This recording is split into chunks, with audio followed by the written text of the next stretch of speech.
It's great to be here in New Zealand. The attendance tonight was 8,098. The gate was $1,040,000. Performances of the night. Fight of the night was Vellante versus O'Connell, first fight of the night. And performance bonuses to Charles Oliveira and to Nate Marquardt. So who's got the first question?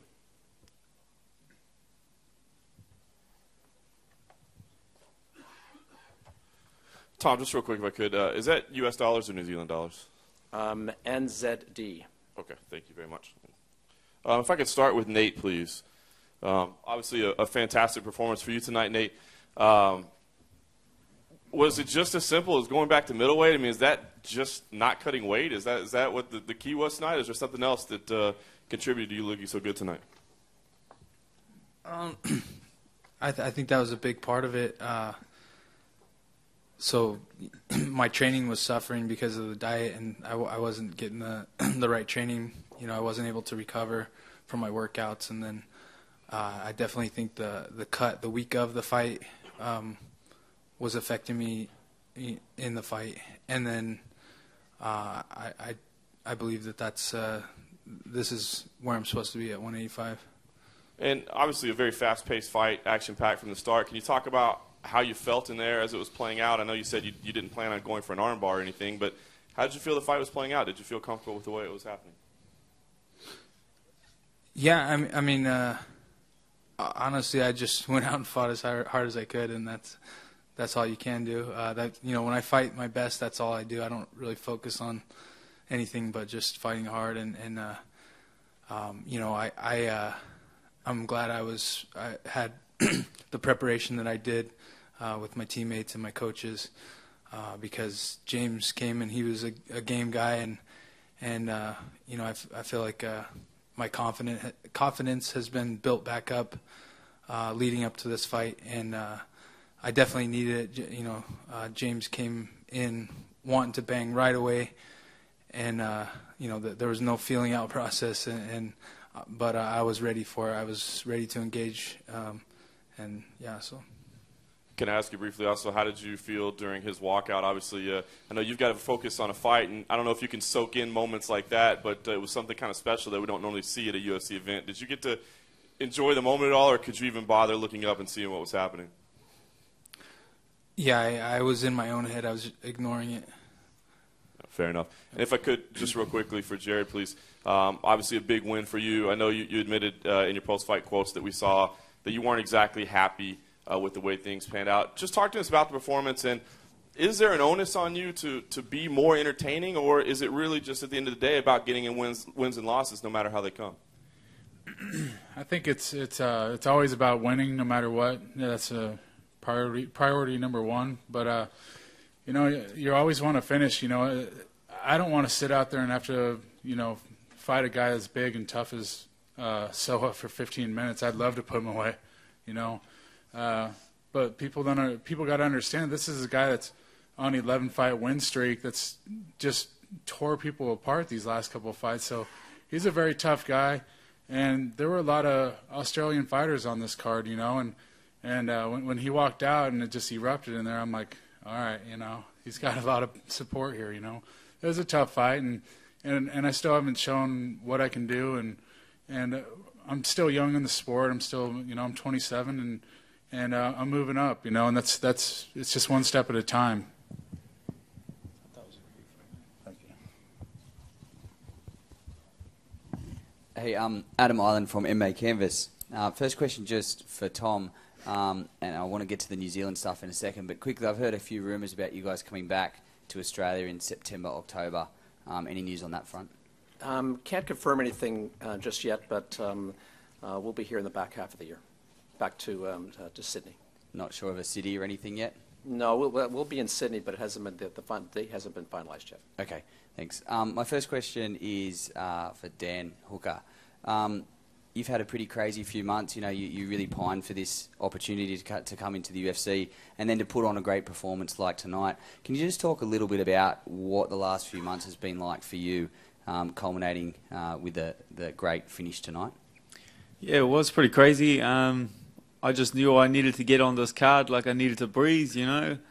And I knew I had to make it happen, and I did everything in my power to make it happen, and everything just worked out, and it all went to plan.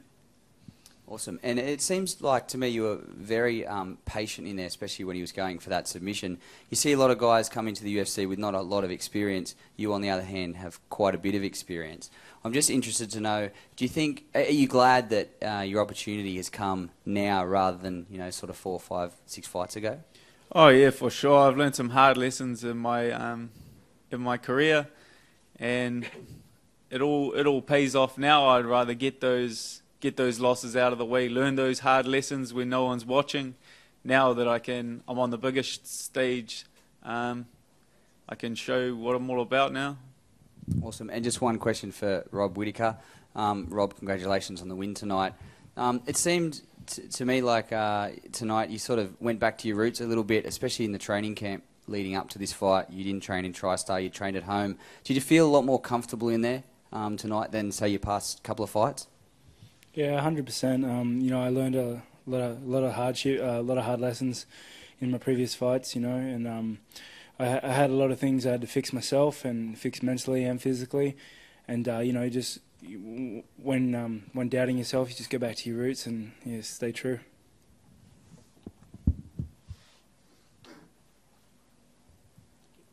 Hi, I'm Jason Tulio from the Raw Sports. Just a question for Dan. You normally fight at lightweight and you dropped down to featherweight for this fight. I guess 2 questions. One, how did you feel fighting at featherweight, and do you think you'll stay in that division? Yeah, I felt great. Little walk on the treadmill when I made weight, so I'll definitely stay at featherweight. This is my home. I'm looking to make a statement now. Brad from Radio Sport. Robert, it's probably one of the best performances you've put out in the octagon so far.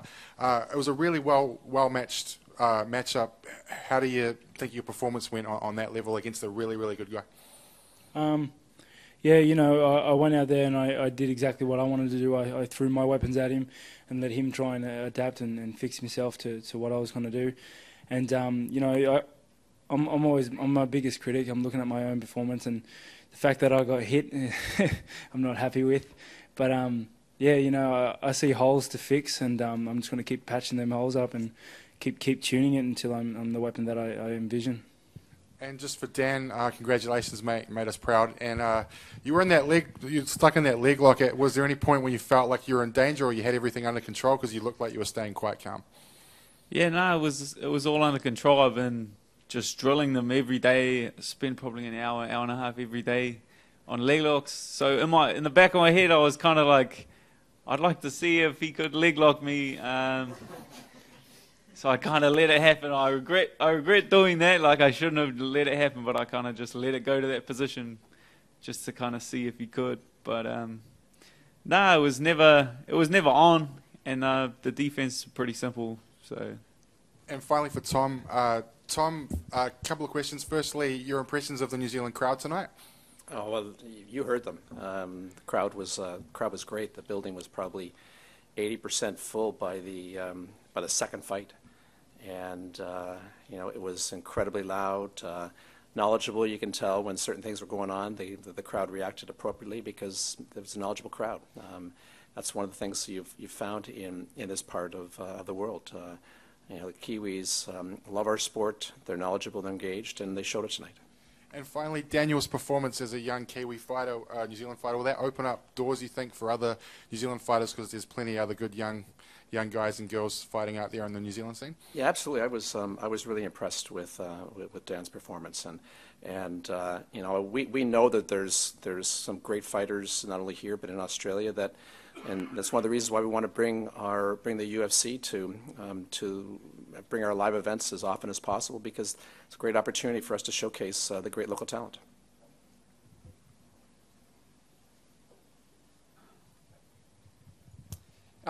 Corey from Sherdog here. Rob, can I just get a question with you? You fought Mike Rhodes tonight. Good stand-up battle. How was it to have a striker to go back at you and really put on a good show tonight? Yeah, that's what I enjoy doing. I love going toe to toe. I love, throwing hands against hands and keeping it standing. I I think I like it, and I think the crowd likes it as well. You know, it's always good fun. And but it is MMA. You know, I train to fight all aspects and all angles. And but no, like I think he can say the same thing. It was really fun.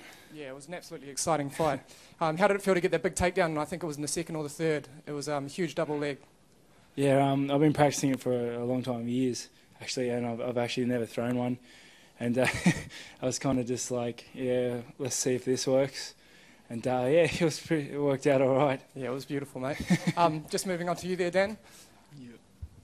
We heard that there was a bit of bad blood between the teams behind the scenes. Did that come into any of the play in the cage tonight? I don't let that kind of stuff get to me really, but I hope that's not the only time he gets cut tonight. Nice, mate. So you were really standing up for your team and what we're about here in New Zealand, and you were trying to play. He was trying to play the psychological game, and you weren't having it. Yeah, well, fighting to me is all about respect, and he just didn't show any respect. He was very disrespectful to my team, and that's what this is all about. So he can jog on. And actually, even it's great, nice. And even at the conclusion of the match, there, he seemed to have a problem with the stoppage. What happened there? What did you think about that? I had no problem if that kept going, to be honest. Yeah, I kind of slowed down because I was landing some elbows, and then I kind of slowed down because I saw the ref was coming in. I was like, oh, you know, I was a bit gutted that it was going to finish, but you know, that's the way it is. He's just a few chromosomes short, man. That's excellent, mate. You look really professional in there and polished. It was a great performance, and yeah, it was really great to see you make the crowd proud. I just want to jump over to Charles here, if I can get his translator here. Charles, I think you got the a performance bonus tonight. Is that correct? É verdade que tu ganhou hoje o prêmio da performance da noite? É, e sim. Graças a Deus, mais uma. Thanks God, one more. Excellent. That's awesome. Congratulations, mate. You pulled off a submission that's a spectacular submission, very rare. Do you have a name for that, or did you make that up, or? Foi uma finalização muito rara, não se vê muito dessa finalização. Tu tem um nome para essa finalização? Pô, muita gente lá na academia, eu chamo de triângulo de mão, como todo mundo conhece, mas alguns amigos meus falam filhinha, mãezinha, mas é como triângulo de mão. É uma finalização que eu gosto muito de fazer. So most of my teammates and even myself, we call just arm triangle. Beautiful. It was a spectacular match. You and Hatsu really went at it. Was there any moment that you thought the fight might have been stopped with the eye injury? There was a great... Foi uma luta muito boa. Teve algum momento ali que tu pensou em parar na hora do dedo no olho? Então, logo no comecinho, quando eu pensei que tinha machucado muito o olho, tanto que o hábito foi muito rápido, ele também parou ali. E no começo eu pedi para vir logo o translator para vir, para poder estar falando que estava passando para mim ali, porque estava sentindo muita dor no olho. Mas essa luta era muito importante para mim, independente do que fosse acontecer, eu nunca ia desistir. Right in the beginning, I thought it was very serious. That's why I called the translator straight away, because I want to talk to the doctor. But then after a while, I felt that it was all right to keep going, and no way tonight I could give up. So how did it feel to get the win after that early trouble with the eye poke? How did it feel to come back and get that win after the early eye poke? Como tu se sentiu depois de ganhar a luta, depois daquele dedo no olho? Muito feliz. Tô vindo uma sequência boa, 2 vitórias. Eu quero se tornar o melhor do mundo. Eu tô treinando para isso e cada vitória que vim, colocando com os oponentes bons, eu fico muito feliz, muito contente. Isso mostra que o trabalho que a equipe está fazendo está dando certo. So it was a very, very good. I'm coming from a 2-fight win streak, and I'm looking forward to be the best in the world, and that's just put me back right on that path. Awesome, thanks, mate. And just our last quick question for you, Nate. You looked fantastic out there tonight, mate. It must have been quite an atmosphere out there for you to come into the Lions Den as it was with the hakas and all that. You looked absolutely fantastic. Tell us about how it felt to face Jamie down at the start after that big haka and the big rousing reception. Yeah, I mean, thank you. And honestly, like that kind of stuff, I just block it out and try to stay focused. And you know, I've done a lot of stare downs in my career. So, like, same thing. During the stare down, I'm just in my own head, telling myself what I need to do, and that's it. And you absolutely just went straight at it with a big overhand right, I think, and a couple of high kicks straight off the bat. Was that part of your game plan coming in, or was that you were just making it up on the moment and flowing with it? Yeah, he honestly he came in right away, and he didn't want to feel out at all. So he engaged like he just was stepping straight in to my range, and so yeah, I didn't really have any other choice. I just had to start fighting right away. Excellent, mate. Yeah, it was an awesome fight. Congratulations, eh? Thank you. Brett Benetti from Fairfax Media. Tom, how impressive was Jake Matthews tonight? I thought that was an incredible debut and at such a young age as well. That was really impressive. 19 years old, youngest fighter we have on the roster, and he did a great job. There's going to be a bright future for that kid. Notice in the third round, he pointed to his arm, and there was also reports that there might have been a bite on his arm. Can you report on that at all? I didn't see him point, and I didn't see a bite, so I can't report. No worries. When will the UFC plan coming back to New Zealand next? We're definitely coming back here. We're putting together our schedule for 2015. If it's not 2015, it'll be 2016 for sure. Question for Nate. Was a sense of relief after you got that victory as well? You were both coming off 2 losses, so it was, how'd it feel to finally get that win? Yeah, it felt great. The sports, can be very emotional, and so I had to really focus on controlling my emotions beforehand, and so for sure it's always a relief after you win a fight, because you're just like I said, you're trying to control your emotions the whole time, and then all of a sudden you can kind of let your guard down and take a breath. So it's nice. Was it straight after your last fight decided, no, I need to move back up? Yeah. I mean, I just I really feel that's where I was guided. I don't think I was meant to fight at 170. I had early success fighting Tyron Woodley, and so once I had that success, it took a lot to kind of knock sense into me. So, but it finally worked after my last fight. So, welcome back to the win column. Thank you. Question for Jared. In the second round, you seemed to hurt Palele with an uppercut. Did you realise you had him hurt, and you felt that you could have finished that fight in the second round? I did feel like I'd clipped him there or something, but I really need to go back and watch the video to see for sure what was going on. And when I got on his back there and started swinging, I thought, I could possibly put him out or get a ref stoppage here, But I mean, I think that guy's head hurt my hands worse than my hands was hurting his head. He was a monster. He's big. I mean, when I met him the other day and shook his hand, I mean, it's like clubs. I was like, I don't want to get hit by those.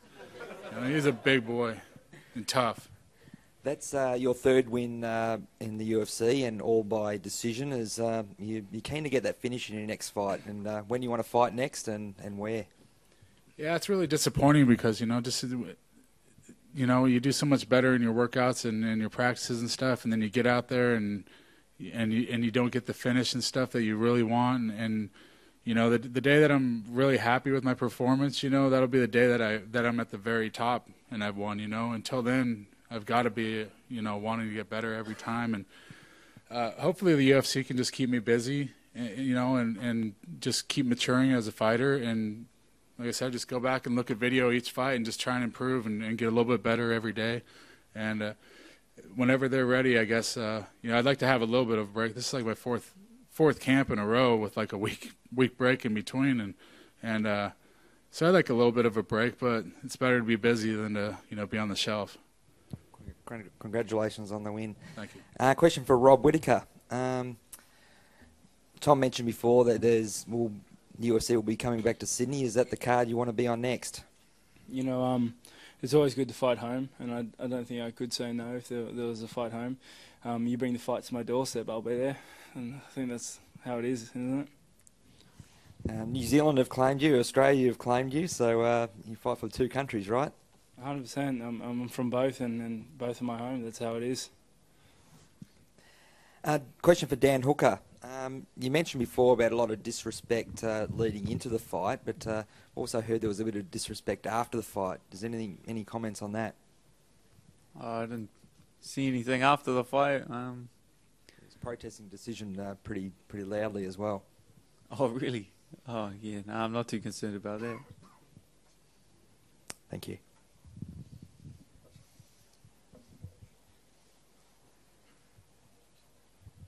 Oh, if I could follow up with Charles Oliveira, please. Charles, I think we were surprised that you didn't want to strike more than you did. I think we thought that would be the easiest way for you to win. Why did you decide to grapple with Hatsuyoki? Were you trying to prove something, or is that just the way the fight played out? Foi pouco de surpresa que tu não quis trocar muito com ele, que tu já tentou botar para baixo logo de cara. Teve alguma razão para isso, para tu mudar a estratégia? Eu luto onde que eu fico confortável. A luta, da onde que ela correu, eu vou estar jogando. A gente fez grandes transições na parte do jiu-jitsu, e aquilo eu gosto de fazer, e foi o que aconteceu. I fight wherever I feel comfortable. I think we had a lot of transitions on the ground, and I'm a jiu-jitsu black belt. That's what I like to do, and so that was how that happened. Perfect. Thank you. If I could follow up with Tom briefly. Obviously, you don't have a date yet exactly on Sydney, but are you able to share what type of card you're targeting for Sydney, whether it be a pay-per-view, a fight night, or a fight pass type event? It would not be a pay-per-view. And in terms of the card, you know who makes those decisions, Sean and Joe and Dana. So, you know, I'll do my lobbying for the kind of fighters I'd like to see there. But in the end, I trust those guys are the best in the business. And if I could ask you about your other nation as well, obviously you're in charge of Canada there. Initially, you know, 178 was announced for Toronto, then that was kind of up in the air, and then it seems like 181 in Montreal might also be kind of up in the air as well. I guess, can you give us an update on those cards? Are they not happening in Canada, or are dates moving in Canada? What's going on up in Canada right now? We're still trying to figure out where 178 is going to be, so decision hasn't been made. You know, waiting to hear from Lorenzo and Dana on that, and we'll probably find out early next week, because we obviously have some planning we have to do. And in terms of Montreal, same sort of thing. We're looking to most likely move that fight to March of 2015.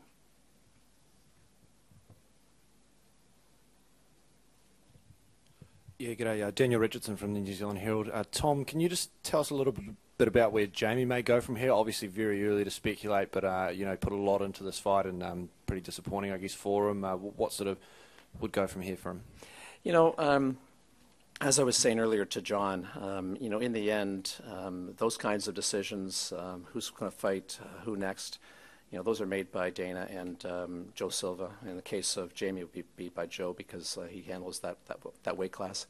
I haven't had a chance to chat with Jamie. I'm sure he's disappointed, but you know, Nate did a great job tonight, and you know, clearly you know, was the better fighter, and I suspect Jamie would say that. So, you know, in the end, I think you know, he'll probably want to take some time, and we'll have to wait and see what Joe Silva has in store.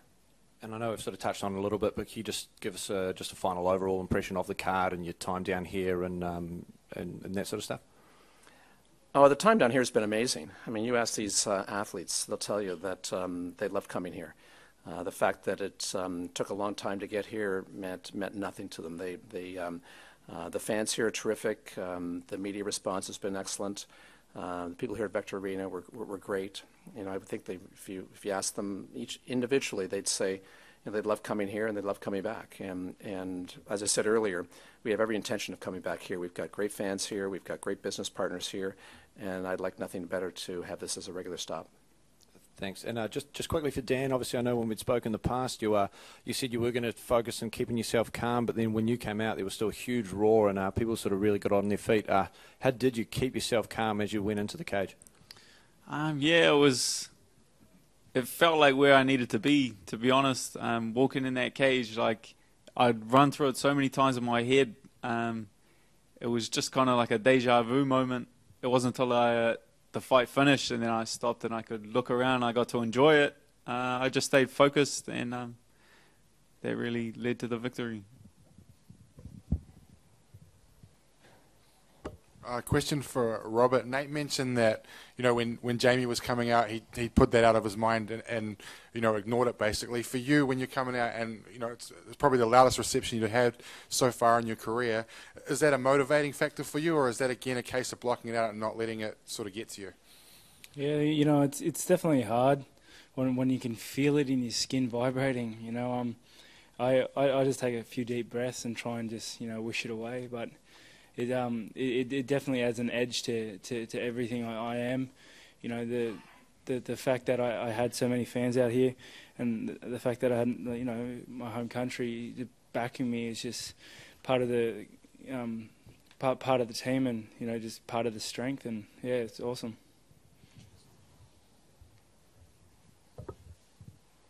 Maybe one more question. Go ahead, Quick question for Dan.